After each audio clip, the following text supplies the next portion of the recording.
Okay, today's video is really going to focus on final design appointments and final designs in general.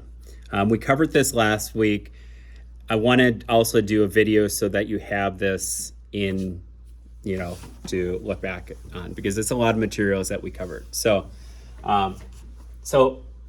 here's what ends up happening. So when you were in the appointment, you got them booked, right?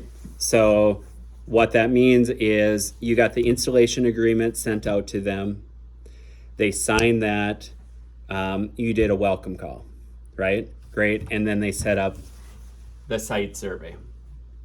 Okay. That is a book. That is your first step in making money. First step in this process. You haven't yet sealed the deal. Okay. So they have a site survey. After that site survey, they're going to take a couple different routes. They're going to have either a design sent out.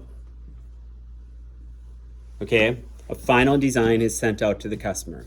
When a final design is automatically sent out to the customer, what that means is all the numbers that you sat down with them, booked them on, everything is the same. There might be a little bit of deviation of where they put the panels, or a little bit of deviation for the kilowatt hours, but for the most part, everything is the same. The price is exactly the same. There's no changes with that. At that point, the final design is sent out by email. Okay. I end up texting them, and I showed you what that looked like. I text them a screenshot of that email to the customer, and then also with just a saying, I forward that all to you. Hey John, great news. They just finished with your final design. Everything's looking like what we talked about the other day. Go ahead and give us a thumbs up, approved, and we'll get started with the next steps. And my sense of my career right now, the point I am at my career right now, when I send those out, I get a lot of, okay, approved, and then we get started on the next steps. And that's because I cover most of everyone's questions there at the site survey. I'll ask them if they have any questions, or through that thread, they might say, well, what about this? What about that? I might then get them on the phone. Sometimes I'll just text them, and then after I get a couple texts, of those objections satisfied for the customer, they end up saying approved, and then I go on to the next steps. For you guys right now, early in your career, you really want to be setting up a final design appointment, okay?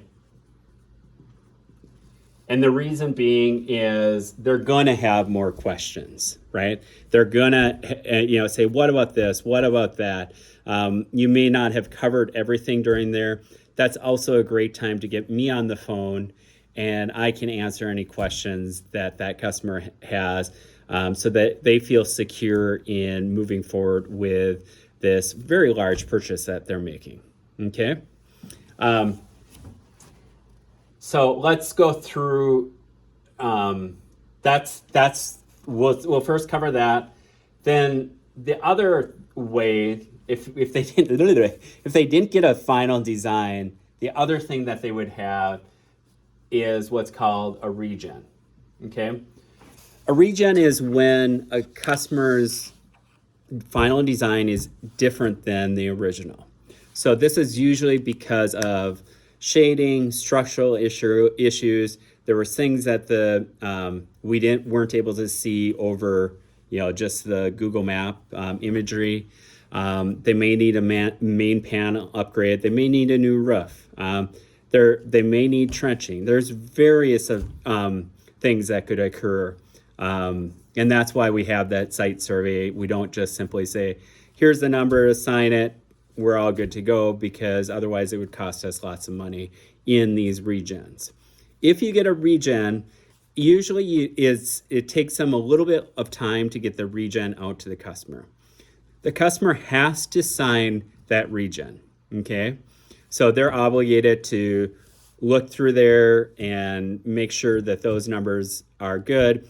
If it is different amounts, costs, they'll have to get new loan papers. So they'll have to actually sign that. Whereas with a final design, the process is I'll send them a text. If we don't hear a response within 3 days, we'll automatically then go ahead and do the next steps of permitting.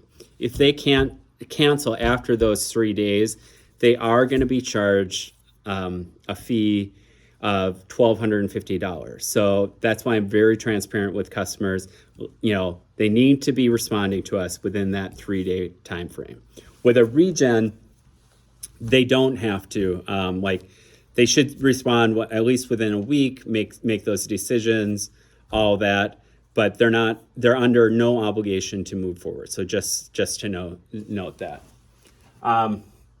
So those are the two different routes. And with a regen, I would for sure go back for an appointment and sit down with them, look at the changes, call design ahead of time so that you really understand why this customer needed a new regen, why these numbers are different, all of that. Sometimes you talk it over with design and you realize, I had a customer yesterday, for instance, where they had power lines going over. Well, we couldn't put panels in that place because of the power lines were. So I contacted the customer, told them, hey, we had to shift these.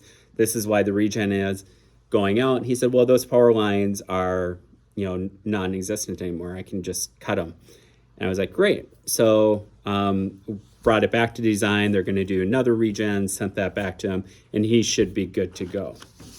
Okay, that is the design appointment. What you're going to need when you go to the design appointment, you're gonna be, answering any of their questions.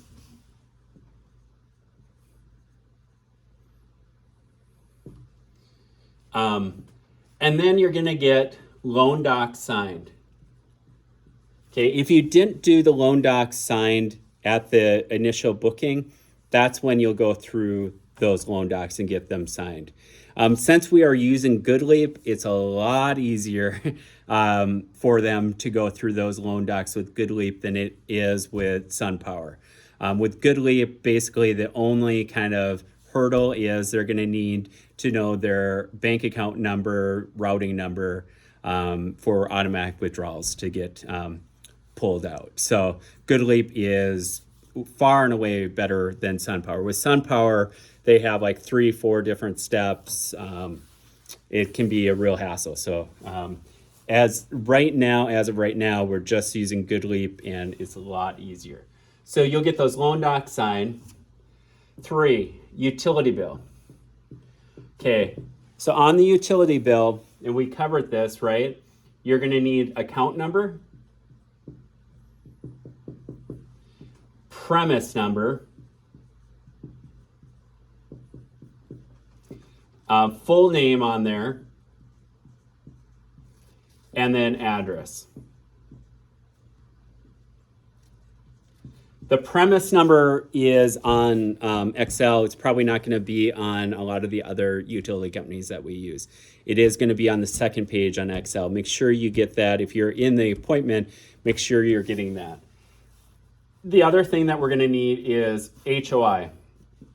And HOI stands for homeowners insurance. And on there, there's going to be a number.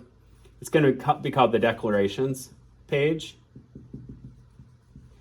Usually the insurance agent emails that to them. Other times it's available online. You'll get that then, or if you didn't get it in the booking. If I'm confident with a customer, then I'll get everything, get the deal sealed at booking. For people that are like, I just want to get them booked, I'll then get it at that final design. So the declarations, what that will have, in particular, it will have a liability amount, and it's going to be about $300K or more. And it's depending on what size of the system is. It's also depending upon what the utility company is asking for. And then the other thing is the date. The expiration date needs to be within or without, before, after 45 days. So, you know, right now it is December 12th, no, December 11th. It has to be, if it was going to expire on December 31st, I would need to get a renewal. So, pro tip here, and remember this, when you're in the booking, get the insurance agent's name, get their contact, get their name, get their, you know, where they're working. So, you know, oh, who's your insurance agent? Oh, it's Jacqueline Smith. She works at State Farm here locally. Great. Write that down in the notes, because particularly if it's an older customer or a customer that isn't, or if a customer is really busy, you can actually contact the insurance agent for the customer, because on the installation agreement, the first thing that they signed gives us permission to contact the insurance agent. So you can do that on your own. But if you're at a final design appointment, you can do it at that point. Okay, so they got all that. You get all that. At that point, go back and have the customer respond to your text to say approved on there, like before, just so you have something in writing.